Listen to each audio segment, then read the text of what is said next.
Hi viewers, welcome to our channel. ప్రస్తుతం అంతా ఉన్నారు ప్రముఖ ఆర్థిక, సామాజిక, రాజకీయ విశ్లేషకులు సిఏ నాగార్జున రెడ్డి గారు. నమస్తే సార్. నమస్తే అమర్.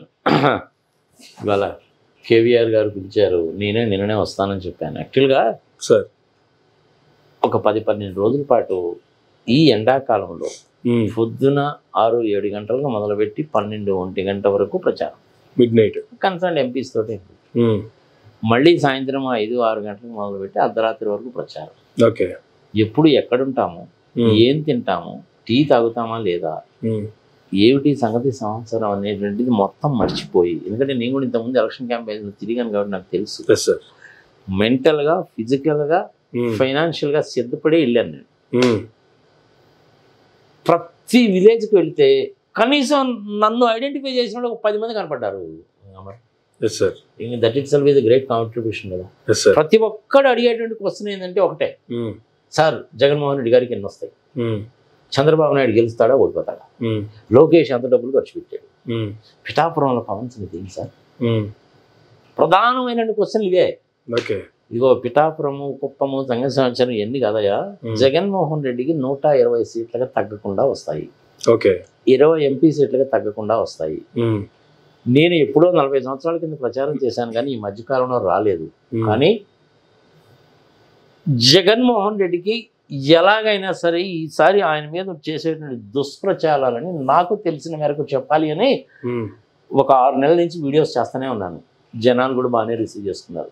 అసలు ప్రాక్టికల్గా గ్రౌండ్ రిపోర్ట్ ఏంటి, గ్రౌండ్ రియాలిటీ ఎలా ఉంటుందో చూద్దామని వెళ్ళాను. మరి ప్రతి విలేజ్లో కూడా, కొన్ని విలేజెస్లో అయితే మన సాఫ్ట్వేర్ ఇంజనీర్స్ అలా పూనాలో చేస్తున్నామండి, చెన్నైలో చేస్తున్నాం, బెంగళూరులో చేస్తున్నాం, మీ వీడియోస్ అన్ని చూస్తుంటామండి అన్నారు. మరి ఏంటి ఇప్పుడు వచ్చారు అనేసి అంటే అసలు ప్రచార వాతావరణం ఎట్లా ఉంటుందో చూద్దామని మేము కూడా వచ్చారు. వాళ్ళందరూ కూడా 25 నుంచి 30 సంవత్సరాల వయసు ఉన్నాడు యువకులు. కొంతమంది ఎస్పెషల్లీ మహిళలలో అమర్ సార్ ఎంత చైతన్యం ఉందంటే అంత చైతన్యం ఉందన్నమాట. ఈ చైతన్యం ఉన్న మహిళలంతా ఎవరి వైపు ఉన్నారు సార్? నాకు తెలిసినంత వరకు వాళ్ళందరూ వైఎస్ఆర్సీపీ వైపే ఉన్నారు. నేను కొంతమందిని ఇంటర్వ్యూ కూడా చేశాను. ఏమా రాత్రిపూట 10 గంటలు అయింది కదా, భోజనం ఏదైనా చేసి వచ్చారా అంటే, భోజనం వాళ్ళు అరేంజ్ చేస్తారు సార్, పిల్లలు పడుకున్నారు సార్ ఇంట్లో, మేము వచ్చాం సార్ అన్నాను. మరి ఏంటమ్మా సంగతి సమాచారం మీరు చెప్పండి అంటే, సార్ మీకు తెలియక నా సార్ మమ్మల్ని ఏదో అడగాలని అడుగుతున్నారు కానీ మీరు, జగన్ బాబు ఏం తక్కువ చేశాడు సార్, అన్నీ చేశాడు కదా సార్, మాతో పాటు అంతకుముందు పిల్లల్ని మేము పండగ తీసుకెళ్లేవాళ్ళం సార్, ఇప్పుడు తీసుకెళ్ళడం లేదు, పిల్లలు స్కూల్కి వెళ్తున్నారు, భోజనం పెడుతున్నారు, బట్టలు ఇచ్చారు, షూస్ ఇచ్చారు, ల్యాప్టాప్లు ఇచ్చారు, రూమ్స్ ఉన్నాయి, అన్నీ ఇచ్చారు కదా సార్, బాగానే ఉంది కదా. రైతు భరోసా లాంటి ప్రోగ్రామ్ కూడా బాగానే ఉంది కదా. ఇంకా దీపం అని అయ్యని ప్రోగ్రామ్స్ అన్నీ ఉన్నాయి. బటన్ నొక్కు బాబు అని దిక్కుమాలి పేరు పెడతారు సార్. వాళ్ళకి బుర్ర తలకాయలో ఉందా మొగాల్లో ఉందా వాళ్ళు అన్నమాట చెప్తున్నాను నేను. ఏదో అనాలని చెప్పి అంటూ ఉంటారు సార్. ఇది అన్నీ కూడా టైంకి వస్తున్నాయి. ఆ ఎలక్షన్ కమిషన్కి వాళ్ళు ఏదో రాశారంట, అందుకని పెన్షన్ లేట్ అయిందంట. ఇన్నాళ్ళ నుంచి లేనటువంటి ఆటము ఈ 2 నెలలకే వచ్చిందా సార్, మీరు న్యాయంగా ధర్మంగా చెప్పండి సార్, నన్ను అడగడం మొదలుపెట్టారు.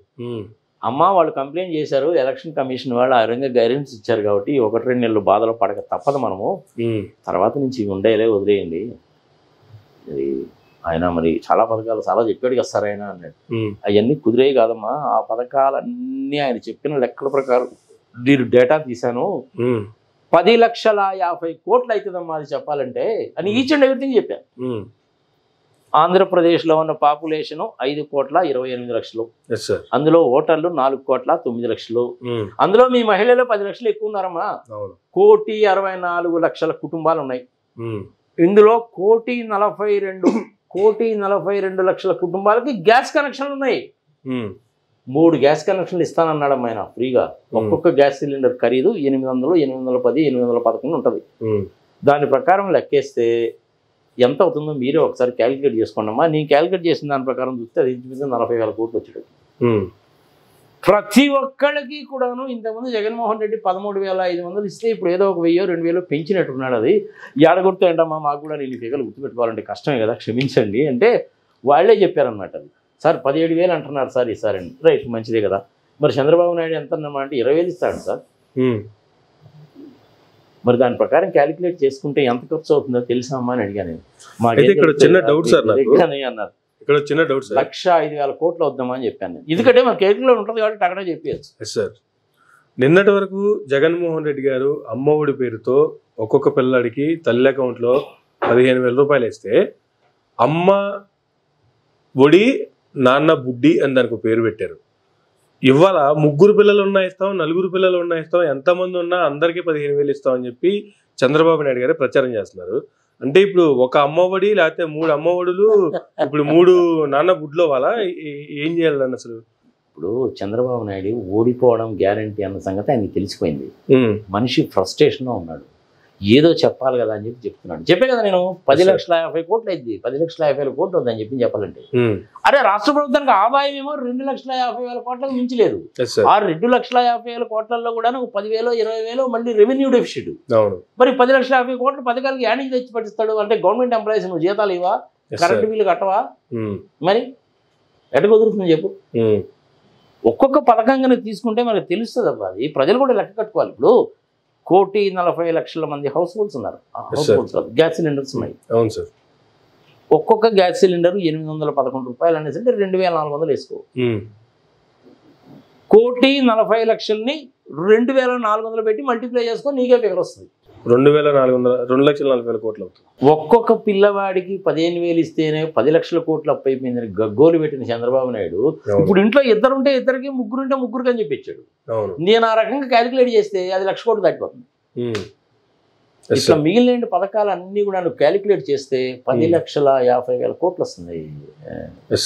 అమర్ పచ్చి అబద్ధాలు, పచ్చి బోగస్ అన్నమాట. ఇదే సంగతి నేను అక్కడ పల్లెటూళ్ళలో కొంతవాడు క్యాలిక్యులేట్ చేసి చెప్తే, సార్ ఆయన చెప్పింది ఎవరు నమ్ముతాడు సార్, మాకు తెలుసు కదా అప్పు ఎంతో తెలుసు. కొంతమంది లేడీస్ అయితే మన ఆంధ్రప్రదేశ్కి 12 లక్షల కోట్లు 16 లక్షల కోట్లు అప్పని చెప్తారండి సార్. శ్రీలంక అయిపోద్ది అంటారండి సార్. మీ వీడియోలు కూడా మేము చూసాము సార్. అది 4,42,000 కోట్లు అంట కదా సార్. అది అప్పు అంతేనంట కదా సార్. మరి వీళ్ళేది సార్ 10 లక్షల కోట్లు అంటారు. మహిళలు నన్ను అడిగిన వాళ్ళు ఉన్నారు, కొంతమంది యూత్ అడిగినటువంటి వాళ్ళు ఉన్నారు. కానీ ప్రజలలో ఎక్సలెంట్ స్పందన. రాత్రి 10 గంటల మధ్యాహ్నం జగన్మోహన్ రెడ్డి నేను క్రోసూర్లో చూశాను. 2 గంటలకు వచ్చాడు ఆయన. సరే పోలీసు వాళ్ళు అందరూ రికగ్నైజ్ చేస్తారు కాబట్టి మీరు ఎండలే ఆడ నిలబడతారు సార్, నిలబడండి అన్నారు. నేను నిలబడ్డాను బాగున్నది. కారు ఎక్కడ ఆఫీస్ అనుకుంటున్నావు? క్రోసూర్ ఊరు ఎంట్రన్స్ 2 కిలోమీటర్ల ముందు బ్యారికేడ్స్ పెట్టి ఆపేశారు. నలుగురితో పాటు నారాయణగా. టైం 11:30 అయింది కాబట్టి ఎండలో నడవాలంటే ఎట్లుంటుంది. అందుకే నేను తల కూడా చుట్టుకుని చూసి ఉంటారు జనాలు చాలా మంది. అక్కడి నుంచి నడవాల్సి వచ్చింది. You should not violate the laws of the land కదా. నన్ను ఒక్కడిని అలౌ చేయండి అంటే పద్ధతి కాదు. నేను కూడా ఏం చేశానంటే కార్ డ్రైవర్ని అక్కడ ఉండమని చెప్పి నేను నడిచి వెళ్తాలేండి సార్ అన్నాను. అక్కడ దాకా నడిచి వెళ్ళాను. అక్కడ పోలీసు వాళ్ళు చాలా మంది గుర్తుపెడతారు సంగతి సమాచారం కాబట్టి మీరు అటు ఇటు కదలొద్దు సార్, ఇక్కడే బస్సు దగ్గరే ఉండండి సార్ అన్నారు. నేను బస్సుకు ఆపోజిట్లోనే నిలబడ్డాను. అక్కడ నుంచే 2-3 ఫొటోస్ తీశాను, పంపించాను. వచ్చాడు, బస్సు ఎక్కాడు, చెప్పదలుచుకుంది ఏదో చెప్పాడు, బాగానే ఉంది. ఇది 3వ తారీఖు అనుభవం. 6వ తారీఖు వచ్చేసరికి మాచర్లలో అయితే నిజంగా అసలు ఆ క్రౌడ్ చూస్తే నాకు దిమ్మ తిరిగింది. వచ్చారా ఎండ తుఫాన్లు వేసుకొని జీపులు వేసుకొని వచ్చారు. ఆ పిన్నెల రామకృష్ణారెడ్డి గారు ఒకసారి హెలిప్యాడ్ దగ్గర ఏమన్నా అరేంజ్మెంట్ ఉంటుంది కుదరదు చూడండి సార్ అంటే ఆయన అరేంజ్ చేశాడు. ఆయన రావడం అనేది 1/2 అవర్ లేట్ అయింది. ఎండలో నిలబడక తప్పదుగా, ఎంత తలపాగా చుట్టుకున్నా కానీ. ఆ సెక్యూరిటీ వాళ్ళు కొంతమంది తెలిసిన వాళ్ళు ఉన్నారు కాబట్టి వాళ్ళు మేము వీడియోస్ అన్ని చూస్తుంటామండి అది ఇది అన్నారు. ఇంక ఇది మామూలు ఎఫ్ఐఆర్ అనుకో. ఓవరాల్ గా ఇటు క్రోసూరు మండలం కావచ్చు, ఇటు పల్నాడు కావచ్చు, లేదంటే ఇటు నెల్లూరు ఇటు అంతా తిరిగి వచ్చారు కాబట్టి ఓవరాల్ గా మీరు లాస్ట్ 15 days ప్రజల్లో ఉన్నారు, రాష్ట్రంలో తిరిగి వచ్చారు. ఎట్లా ఉంది overall mood of the AP people అంటే? Mood of the AP is towards Jaganmohan Reddy డెఫినెట్గా పక్కా. మరి లాస్ట్ టైం 151 వచ్చినాయి కదండి, ఈ సంవత్సరం 120 ఎందుకు అంటున్నారండి మీరు? నాగార్జున రెడ్డి గారు అనేటువంటిది ఫండమెంటల్కి వస్తున్నాయిగా. 5 కాన్స్టిట్యున్సీస్లో బాగా టైట్ కాంపిటీషన్ ఉంది. డబ్బులు బాగా ఖర్చు పెడుతున్నారు. మంగళగిరి లాంటి ఏరియాలో, గుంటూరు పార్లమెంటరీ కాన్స్టిట్యున్సీలో అలా వెదజల్లుతున్నారు. ఈ డబ్బులు తీసుకొని ఓటు వేయడం అనేటువంటి దరిద్రపు కల్చర్ని ఆంధ్రప్రదేశ్లో ప్రవేశపెట్టింది చంద్రబాబు నాయుడు. ఆ డబ్బుల కోసం ఏం చేస్తాడంటే కార్పొరేట్ వ్యవస్థలందరినీ లాక్కొని వస్తాడు. వాళ్ళేమో ఈయనకు ఫండింగ్ ఇస్తారు. నారాయణ చైతన్యాలు అంటాడు. నారాయణ ఏం చేస్తాడో మనకు తెలుసుగా, మల్లారెడ్డి ఏం చేశాడో మనకు తెలుసుగా. పీజీ సీటు గైనకాలజీ లేదంటే యూరాలజీ, న్యూరాలజీ, కార్డియాలజీ ఏదో ఒకటి అనుకో, పీజీ మెడిసిన్ చదివిన తర్వాత గవర్నమెంట్ ఫీజు 50 లక్షలు అయితే వీళ్ళు 3 కోట్లు కలెక్ట్ చేసేవారు. మల్లారెడ్డి మీద ఇన్కమ్ ట్యాక్స్ రైడ్ అందుకే.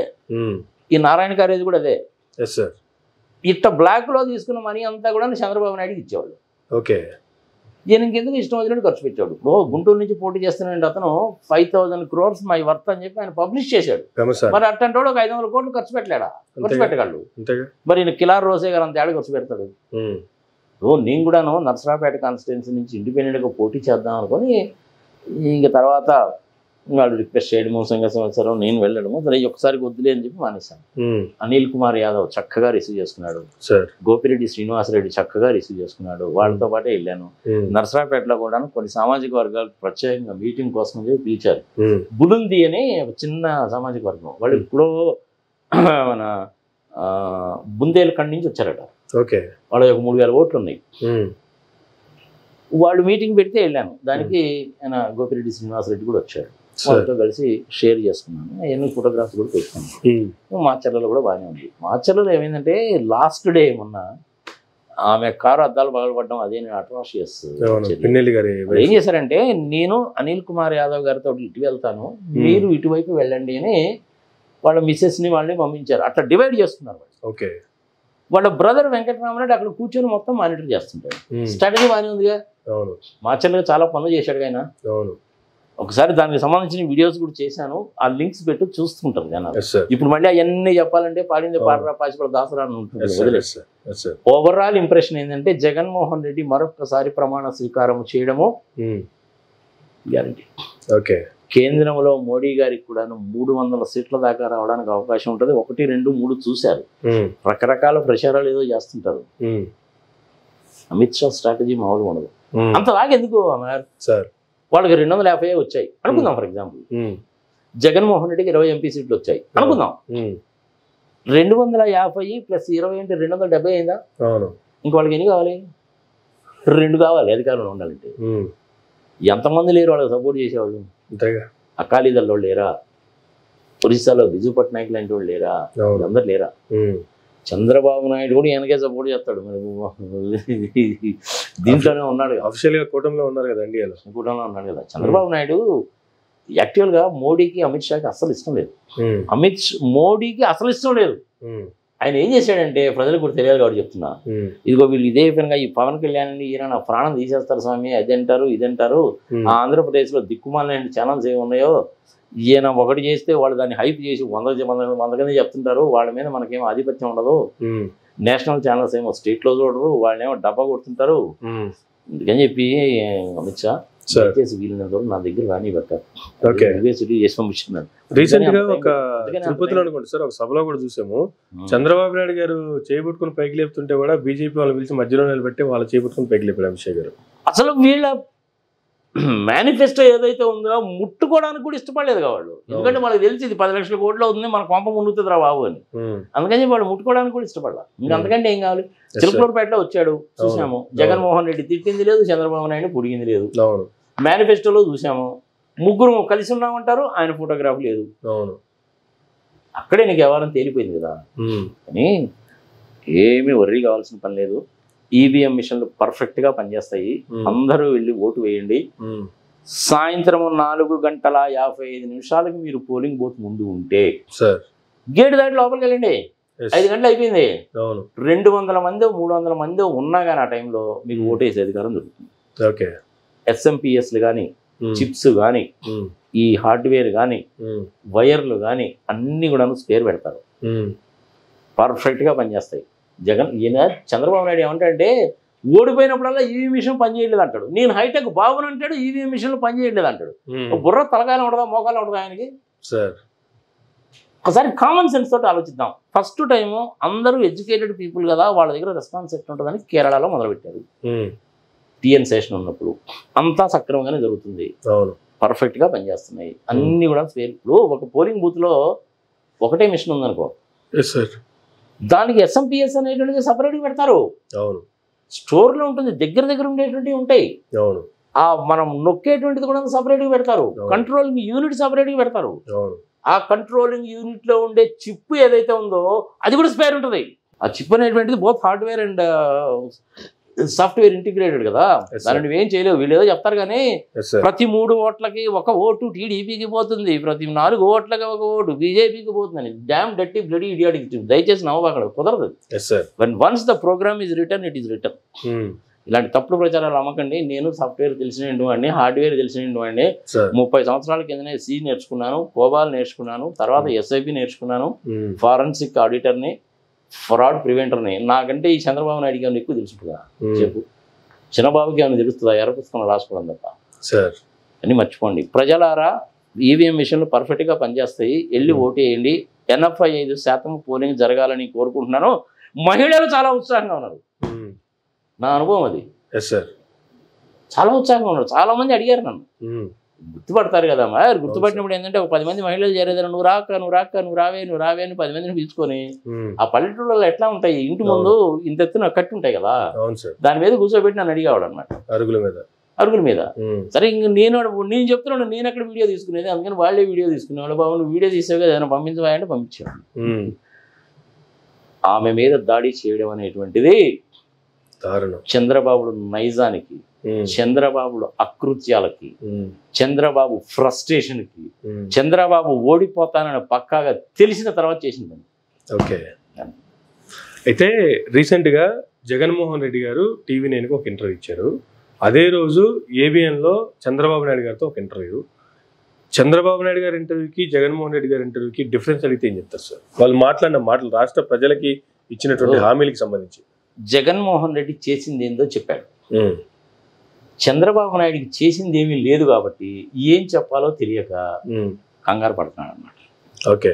ఎంతసేపటి కూడాను అది అలా జరిగింది, నేను అబ్దుల్ కలాంని, నేను ఇలా చేశాను, వాజ్పేయి గారు, ఇది చెప్తాడు. కానీ ఈ సోది ఎవరికి కావాలా?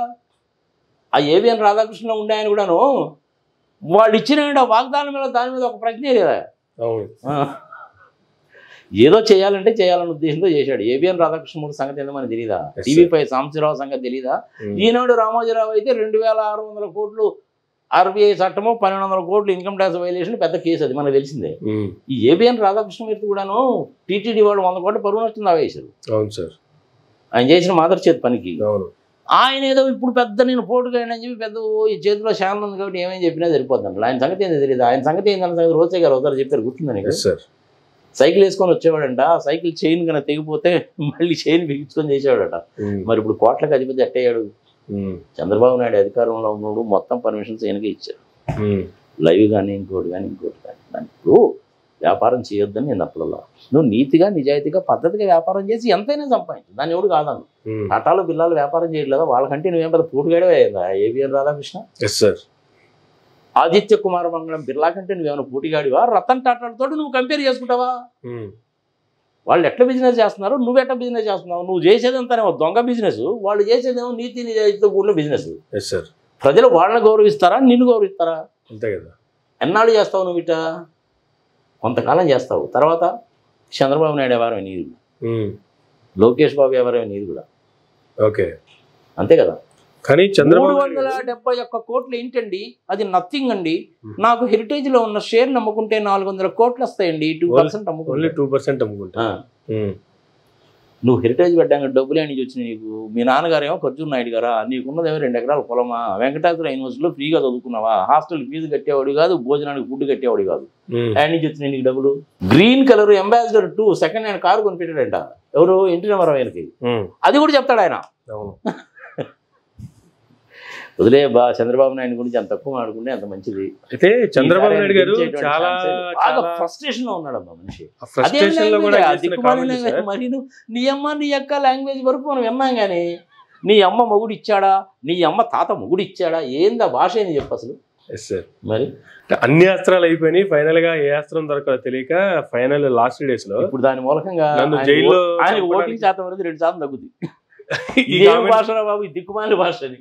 సార్ కానీ ఫైనల్గా ఆయన చేసిన కామెంట్ సార్, ఆర్కే గారికి ఇచ్చినటువంటి ఇంటర్వ్యూలో, జైల్లో నన్ను చంపాలని చూశారు, బెయిల్ వచ్చింది, బయట తిరుగుతున్నారు, అన్నీ చేస్తున్నారు, బాగానే ఉన్నాయి, ఇవాళ చంపాలని చూస్తున్నారని చెప్పి ఇవాళ గుర్తొచ్చింది చంద్రబాబు నాయుడు గారికి.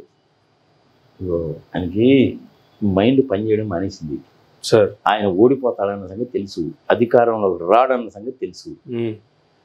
ఈయన మూలకంగా బీజేపీ వాళ్ళు సంకరైపోతున్నారు ఆంధ్రప్రదేశ్లో. అది ఇంకా పేదరిక థింగ్. ఇంతకుముందు 18% ఓటింగ్ ఉండేది వాళ్ళకి. ఈ మహానుభావుడితో గెలిచినప్పుడల్లా బీజేపీ వాళ్ళు ఓడిపోవడం. వాళ్ళని అనగదొక్కుతాడు, ఈయన పైకి వస్తాడు, అవసరానికి వాడుకుంటాడు, తర్వాత తీసి చెత్తపుట్లు వేస్తాడు. మోడీని తిట్టిన తిట్లే సామాన్యమైన తిట్ల. రేపు నిజంగానే జగన్మోహన్ రెడ్డి గారు గెలవడం గ్యారంటీ. ఎలక్షన్లు అయిపోయినాడు పక్క రోజు మోడీని చూడండి ఏమని తిడతాడు, అమ్మనా బూతులు తిడతాడు.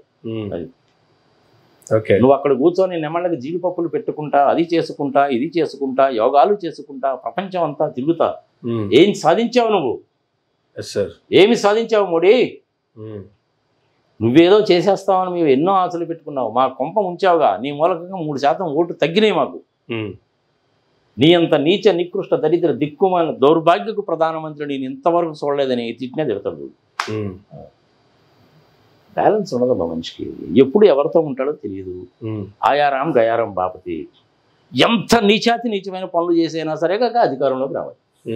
లాస్ట్ టైం 2014లో అధికారంలోకి ఎందుకు వచ్చాడంటే ప్రజలు బాగా తెలుసుకున్నారు. 2019కి వచ్చేసరికి జగన్మోహన్ రెడ్డి జైల్లో నుంచి బయటకు వచ్చాడు, సొంతంగా పార్టీ పెట్టుకున్నాడు, పిల్లవాడు, పెద్దగా అనుభవం లేదు, వ్యాపారస్తులు, వ్యాపారానికి సంబంధించి తెలుసు, పాలిటిక్స్ తెలియకపోవచ్చు. ఈయన 40 years ఇండస్ట్రీ అని అదే ఇదని అంటున్నాడు. పైగా పవన్ కళ్యాణ్, మోడీ వాడు కూడా ఉన్నారు కదా, ఒకసారి ఛాన్స్ ఇద్దామని చేశారు. అది కూడా ఎంత 5 లక్షల ఓట్లు రాష్ట్ర వ్యాప్తంగా. మరి తర్వాత 2019లో ఏమైంది? ఈయన భోగాతం మొత్తం బయటపడలా. 50% జగన్మోహన్ రెడ్డికి వచ్చినాయి. ఆల్ ఇండియా రికార్డ్ బ్రేక్ అది. ఈసారి కూడాను ఇంచుమించుగా 50% వరకు ఓట్లు వస్తాయి నేను చూసిన దాన్ని బట్టి. You take it granted. మరి సీట్లు ఎందుకు తగ్గుతాయని చెప్పి మీరు అడగచ్చు. 500 నుంచి 1000 ఓట్ల మధ్యలో ఓడిపోయే వాళ్ళు కొంతమంది ఉంటారు. ఆ నియోజకవర్గాల్లో ఎమ్మెల్యేలు సరిగా పని చేయకపోవడం మూలంగా కూడా నీకు జరుగుతుంది. ఒక్క విషయం ఆలోచిద్దాం.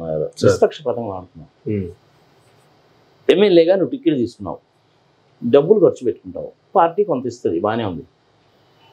ఈ 5 సంవత్సరాలు జగన్మోహన్ రెడ్డి ఏం చేశాడు, దేనికి ఎంత ఖర్చు పెట్టాడు, ఏ పథకానికి ఎంత ఖర్చు పెట్టాడు, నీ నియోజకవర్గంలో ఏం జరిగింది చెప్పాలా లేదా ఎమ్మెల్యేలు? వీళ్ళు ఎవరు చెప్పరండి.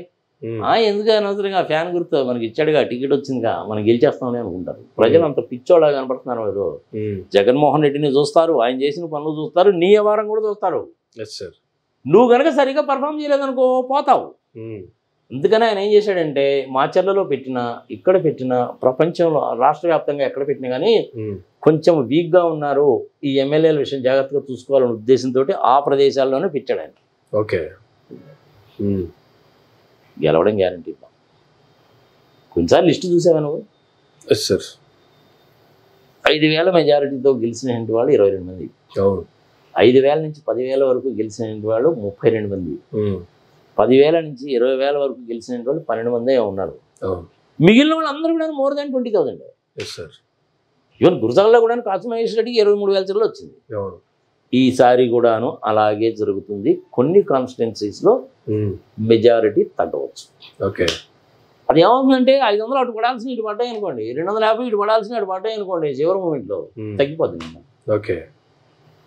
120 పక్కా. అబ్బా నాకున్న ఇన్ఫర్మేషన్ బట్టి చూస్తే నేను ఇచ్చాపురంలో దగ్గర నుంచి అనంతపూర్లో ఉండే వాళ్ళందరినీ ఫోన్ల ద్వారా కానీ, మెయిల్స్ ద్వారా కానీ, ఇంకొక ద్వారా కానీ, వీడియోల ద్వారా. ఇప్పుడు ఒక వీడియో చేస్తే ఏం చేస్తారంటే కింద 400 కామెంట్లు పెడతాం. ఆ కామెంట్స్లో కూడా నీకు కొంత ఇన్ఫర్మేషన్ వస్తుంది.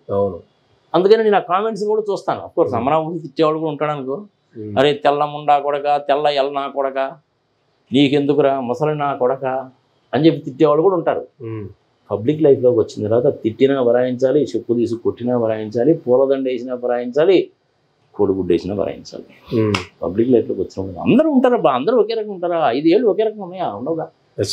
ఇది కూడా అయితే జగన్మోహన్ రెడ్డి గారు గత కొంతకాలంగా సిద్ధం సభలతో కావచ్చు, ఆ తర్వాత బస్సు యాత్రలతో కావచ్చు, ఇప్పుడు బహిరంగ సభల పేరుతో కావచ్చు, ఆయన చేస్తున్నటువంటి ప్రసంగాలు ఒక ఎత్తు అయితే, రీసెంట్గా TV9లో ఆయన ఇచ్చినటువంటి సుదీర్ఘ ఇంటర్వ్యూ కావచ్చు, ఆ ఇంటర్వ్యూ ద్వారా ప్రతి అంశానికి సంబంధించి క్లారిటీగా ఆయన ఇచ్చినటువంటి సమాధానం కావచ్చు, ఇది ఒక వేరే లెవెల్కి తీసుకెళ్ళింది అంటారు sir? Definite. Land title act మీద కూడా చెప్పాడు. Yes sir. Facts and figures తోటి చెప్పాడు. అందుకంటే ఏం కావాలి? That is more than sufficient కదా. నేను మాచర్లో కూడా కలిసాను కదా ఆయన్ని. సరే అంతమంది ఉంటారు కాబట్టి, సంగతి సమాచారం కాబట్టి జనరల్గా ఏదో అంటుంటారు కదా, మన తెలుగులో శివులు కొడుకుంటారండి. అడిగాడు ఆయన, అన్న మీరేమనుకోకపోతే చెప్తాను, 150 వరకు గ్యారంటీ, 100 అయితే నాకు తెలియదు. ఆ ఒక్క మాట చెప్పడానికే టైం సరిపోద్ది. ఓకే, అంటే అంతకంటే రిసీవ్ చేసుకుంటాడా? మనిషి గుర్తుపట్టాడు, ఆయనకి ఇన్ఫర్మేషన్ ఎక్కడి నుంచి వస్తుందో చెప్పాడు, ఒపీనియన్ ఏంటో అడిగాడు, అంతకంటే ఏం కావాలి? మోర్ దెన్ చాలు. ఎందుకంటే 10 మందిని అంటే ఎక్కువ ఎలా చేయరు. ఫైనల్గా మరి 2-3 రోజుల ఎలక్షన్స్ ఏం చెప్తారు సార్ ఆంధ్ర రాష్ట్ర ప్రజలకు మీరు ఇచ్చే సందేశం? అంటే ఈవీఎంలు చక్కగా పనిచేస్తాయి, ప్రతి ఒక్కళ్ళు వెళ్ళి ఓటు వేయండి, ఎటువంటి అనుమానాలు వద్దు. ఆంధ్రప్రదేశ్ శ్రీలంక కాదు, పాకిస్తాన్ కాదు, ఇంకోటి కాదు, బాగానే ఉంటుంది. వాళ్ళు చెప్పేటువంటి తప్పుడు సమాచారాన్ని 10 లక్షల కోట్లు 12 లక్షల కోట్లు అప్పున నమ్మకండి. చంద్రబాబు నాయుడు గారు ఇచ్చిన హామీలు లెక్క మొత్తం ఎంత అవుతుందని కాస్ట్ క్యాలిక్యులేషన్ చేస్తే ఒక చార్టర్డ్ అకౌంటెంట్గా 10,50,000 కోట్లు అవుతుంది. ఎవరైనా లెక్కేసుకోవచ్చు.